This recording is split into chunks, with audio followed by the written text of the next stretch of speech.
Assalamualaikum warahmatullahi wabarakatuh. Perkenalkan, nama saya Ahmad Qudri, NIM 3222200004 dari Prodi Akidah dan Filsafat Islam. Nah, video ini saya buat untuk memenuhi tugas ujian akhir semester mata kuliah Tasawuf Klasik Modern, jurusan pengampu Ibu Niliati MPhil I. Nah, pada kesempatan kali ini saya akan mencoba menjelaskan uh, gerakan zuhud Hasan Al-Basri, Ibrahim bin Adam, dan Sufyan Al-Tasawri.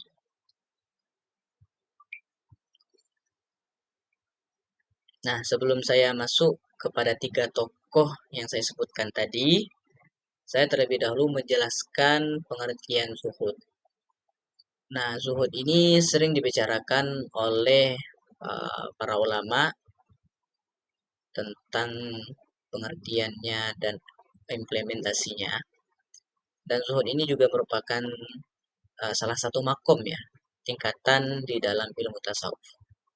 Nah, zuhud atau asketisisme ini adalah salah satu tingkatan keimanan yang terdapat di dalam ilmu tasawuf. Zuhud ini juga merupakan konsep dalam Islam itu yang mengacu kepada pentingnya ketidak mementingkan atau tidak menghiraukan diri itu terhadap harta duniawi atau terhadap hal-hal yang berkaitan dengan dunia, dan fokusnya adalah kepada kehidupan akhirat. Secara harfiah, zuhud ini berarti meninggalkan atau tidak menyukai sesuatu. Itu secara harfiah. Namun sedangkan secara istilah, zuhud ini adalah pola hidup yang menjaga diri dari ketergantungan pada hal-hal duniawi sehingga hanya fokus pada akhirat. Nah, mungkin itu sedikit gambaran tentang pengertian zuhud. Kita masuk kepada biografi Hasan Al-Basri yang sebagai tokoh utama di dalam presentasi kali ini. Yang mana Hasan Al-Basri ini adalah seorang ulama atau cendekiawan muslim yang hidup pada masa awal kekhalifahan Umayyah. Nah, beliau ini lahir di Madinah pada tahun 642 Masehi dan meninggal pada tanggal 15 Oktober 728 Masehi di Basra. Nah, ayahnya ini bernama Yasar, budak dari Zaid bin Sabit yang merupakan sahabat Rasulullah, Zaid bin Sabit ini, dan kemudian dimerdekakan oleh Zaid ini. Dan Hasan Al-Basri ini juga merupakan murid dari beberapa sahabat Rasulullah Sallallahu Alaihi Wasallam. Beliau ini pernah belajar kepada Utsman bin Affan, Abdullah bin Abbas, Ali bin Abi Thalib, Abu Musa al-Asy'ari, Anas bin Malik, dan Jabir bin Abdullah, serta Abdullah bin Umar. Itulah sedikit gambaran ya terkait biografi Hasan Al-Basri. Selanjutnya adalah kita masuk kepada gerakan zuhud Hasan Al-Basri. Yang pertama adalah bahwa di dalam gerakan zuhud Al-Basri, beliau ini memperlakukan dunia ini hanya sebagai jembatan yang hanya sekedar untuk dilalui dan sama sekali tidak membangun apa-apa di atasnya. Nah, menurut Hasan Al-Basri, dunia ini diibaratkan beliau itu sebagai jembatan, yang mana kita tahu ya bahwa jembatan itu uh, hanya alat transportasi atau alat penghubung dari satu tempat kepada tempat yang lain.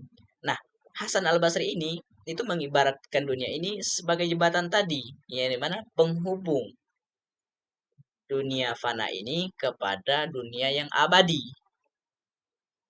Dan jembatan kita tahu bahwa di jembatan itu kita tidak akan meninggalkan apapun di atasnya. Kita tidak meninggalkan apapun. Nah, di dalam gerakan Sudah Hasan Al-Basri ini, dunia itu bagi beliau itu hanya sebagai jembatan, dan kita tidak meninggalkan apapun di atas dunia ini,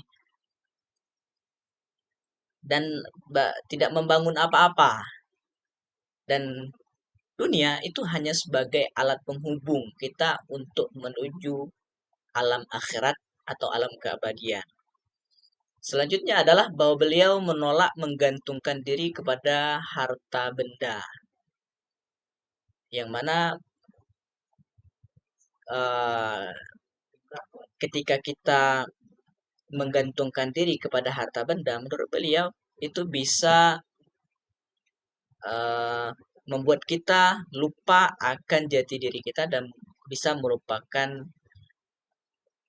Tuhan dan kehidupan akhirat. Nah, beliau menolak itu menggantungkan diri kepada harta benda duniawi karena dianggap itu melalaikan kita terhadap uh, akhirat. Dan beliau fokus kepada nilai-nilai spiritual seperti ibadah, seperti uh, sholat, dan ibadah-ibadah lainnya. Dan pada kehidupan yang fana ini, beliau juga mengedepankan untuk hidup sesederhana mungkin, ya, dan melepaskan diri kita itu dari ikatan dunia yang fana ini, dunia yang tidak kekal ini. Dan juga menurut beliau, zuhud ini merupakan salah satu jalan, merupakan jalan untuk menuju kedekatan dengan Tuhan. Nah, itu salah satu caranya adalah melalui zuhud ini, melepaskan hal-hal yang berkaitan dengan duniawi untuk fokus kepada hal-hal yang berkaitan dengan akhirat. Selanjutnya adalah kita masuk kepada biografi tokoh kedua yaitu Ibrahim bin Adham. Yang mana Ibrahim bin Adham ini bernama Ibrahim bin Adham bin Mansur bin Yazid al-Balakhi atau dikenal Abu Ishaq. Beliau lahir di kota Balakh, Khurasan Timur yang sekarang yaitu menjadi bernama negara Afghanistan pada tahun 112 Hijriah atau 718 Masehi. Dan beliau meninggal pada tahun 165 Hijriah atau 782 Masehi. Beliau ini termasuk tokoh yang berasal dari keluarga kaya ya. Keluarganya itu berkebangsaan Persia atau bangsa Arab itu Bani Tamim. Yang mana Bani Tamim ini di dalam bangsa Arab itu adalah bangsa yang cukup terpandang di kalangan bangsa Arab pada saat itu. Dan beliau ini juga merupakan seorang pemimpin dan penguasa. Nah, salah satu tokoh zuhud ini, beliau ini di antara yang lain, dan beliau ini adalah seorang penguasa. Nah, ada cerita menarik dari Ibrahim bin Adham ini adalah ketika beliau berjalan-jalan di istananya, di luar istananya, di komplek istananya lah. Dan beliau melihat ada dua anak kecil itu berlari-larian di atas atap. Kemudian dipanggil oleh Ibrahim bin Adham. Kenapa kalian berlari-larian di atas atap? Kemudian Ibrahim bin Adham ini, kedua anak tadi yang ditanya oleh Ibrahim bin Adham itu menjawab bahwa kami mencari anak unta yang hilang. Dan kemudian Ibrahim bin Adham ini marah kepada mereka.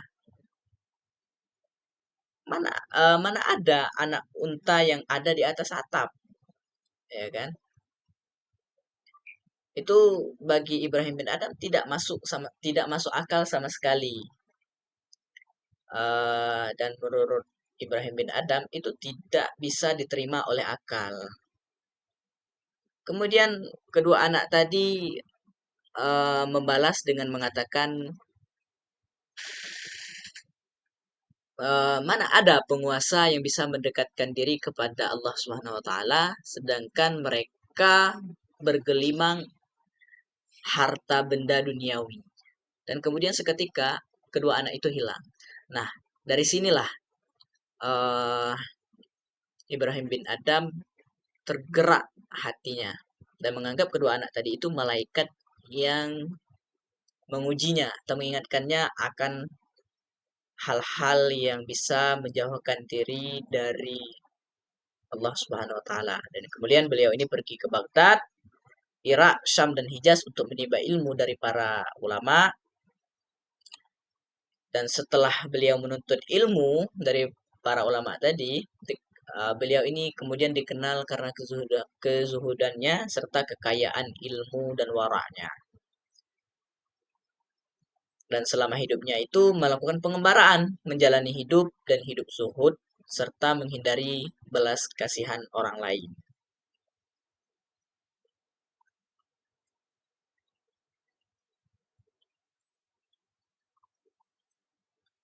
Eh, kita masuk kepada gerakan Zuhud Ibrahim bin Adam, bahwa ya kita tahu bahwa dari cerita tadi yang kita jelaskan bahwa beliau ini pergi dari kemewahan dunia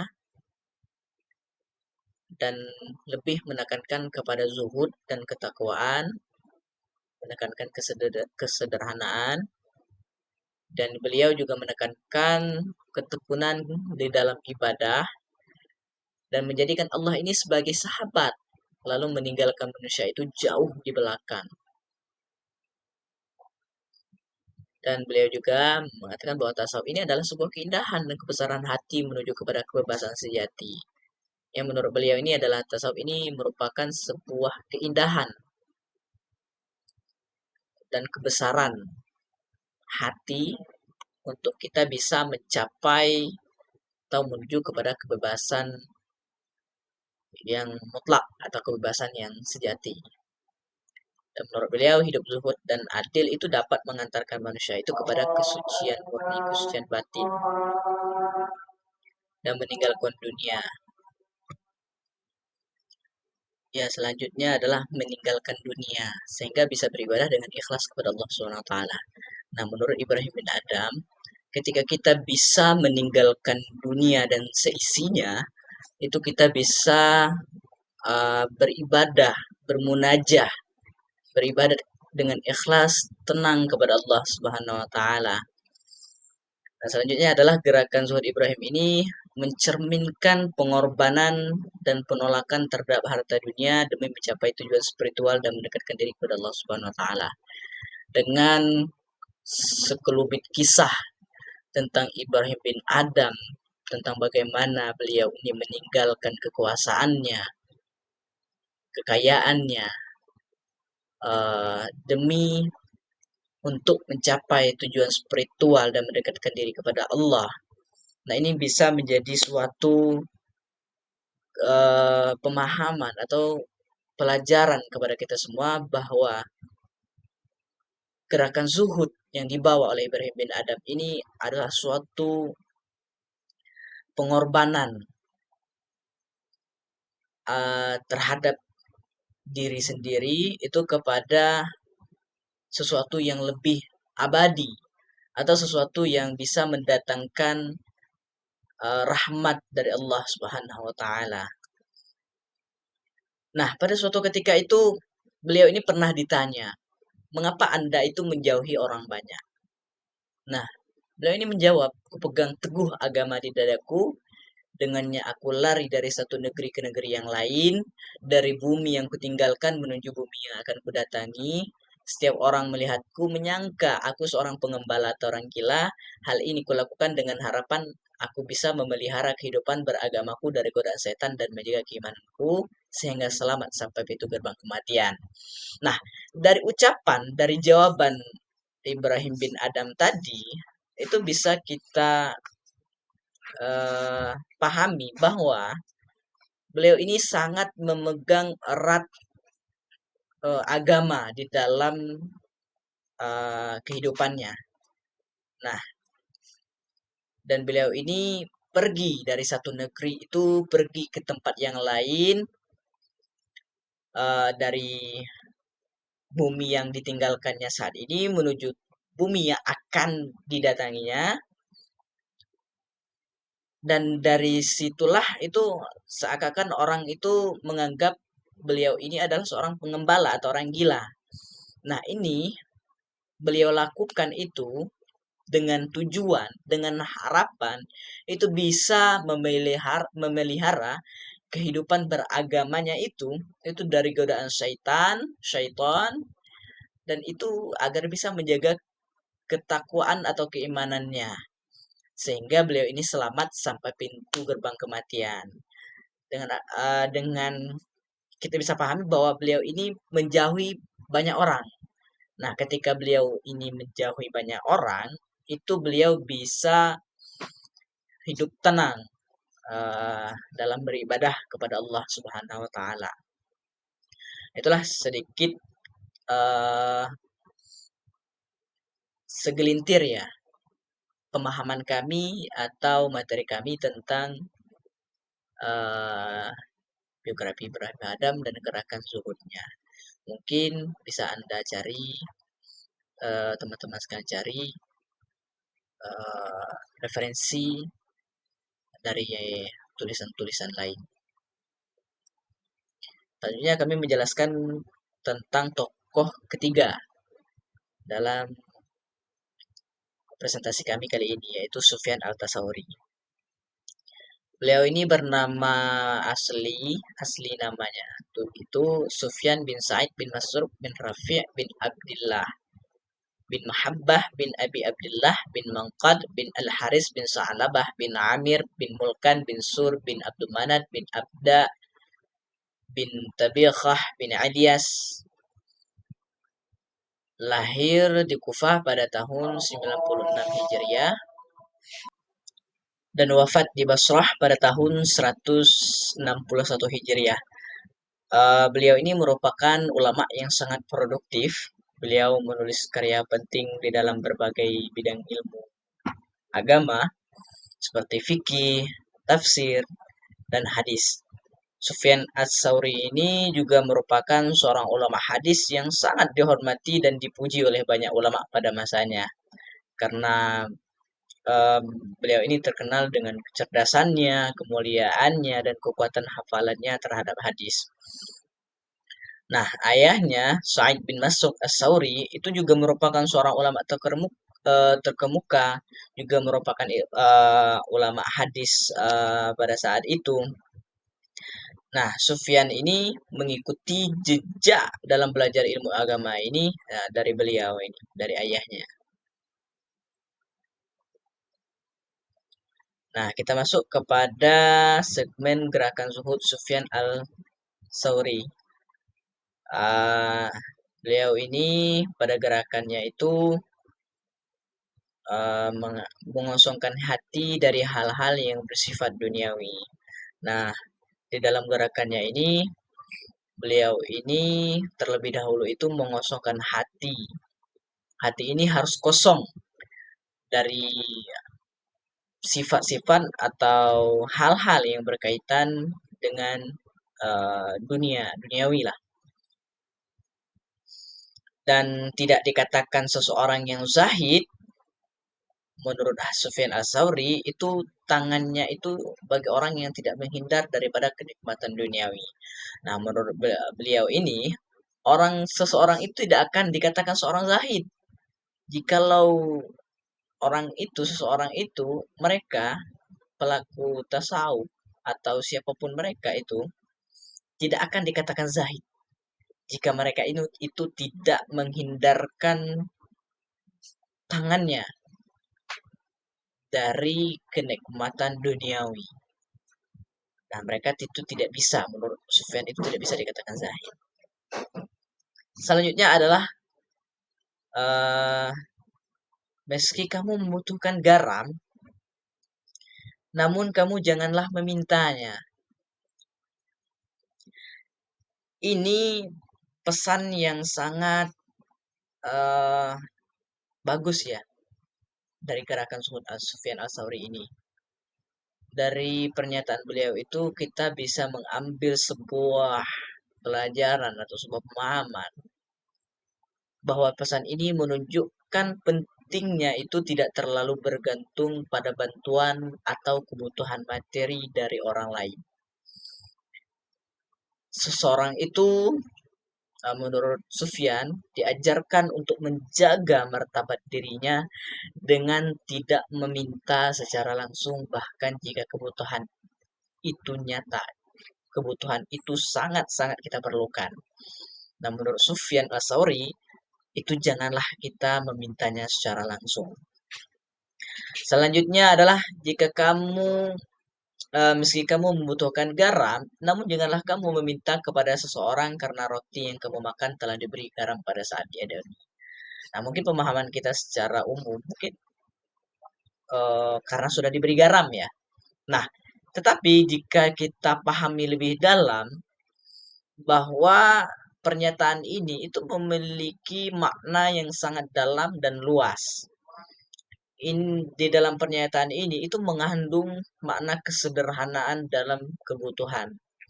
Nah, Sufyan Al-Tsauri ini menyiratkan kesederhanaan dalam kebutuhan seperti garam. Nah, sebagai bagian dari pendekatan zuhud, ini menekankan bahwa seseorang itu harus bersikap sesederhana mungkin dalam menghadapi kehidupan sehari-hari kita.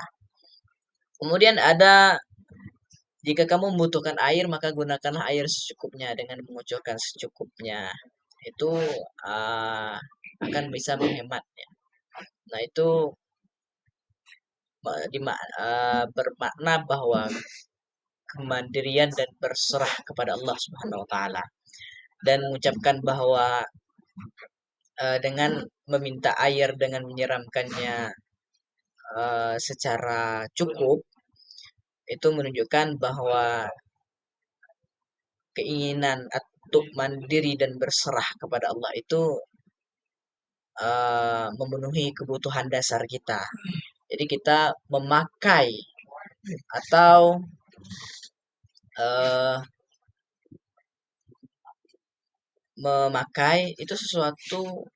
itu sesuai dengan apa yang kita perlukan. Apa yang Allah beri kepada kita, itu kita pergunakan sesuai dengan apa yang kita butuhkan. Tidak terlalu berlebihan, secukupnya, sewajarnya saja. Ya, kita masuk kepada segmen akhir pada kesempatan kali ini, yaitu yang mana secara umum bisa kami simpulkan bahwa gerakan zuhud yang dianut oleh Hasan Al-Basri, Ibrahim bin Adam, dan Sufyan Al-Tsauri ini adalah upaya untuk meninggalkan kecenderungan duniawi dan fokus pada aspek spiritual, aspek keagamaan, dan yang mana mereka menekankan pentingnya menolak keduniaan ini secara berlebihan, secara terlalu foya-foya, serta kita harus mencari kepuasan dalam ketakwaan, dalam beribadah, dalam mendekatkan diri kepada Allah Subhanahu wa taala, dan menjalani hidup ini dengan sesederhana mungkin agar bisa kita mendekatkan diri kepada Allah Subhanahu wa taala. Mungkin itulah yang bisa kami sampaikan pada kesempatan kali ini. Semoga apa yang kami sampaikan itu bermanfaat dan bisa menjadi berkah. Dan jikalau ada kurang, kami mohon maaf. Semoga kekurangan kami itu bisa menjadi pelajaran bagi kami untuk bisa menggali pengetahuan lain yang belum terpahami. Mungkin itu kami akhiri. Wassalamualaikum warahmatullahi wabarakatuh.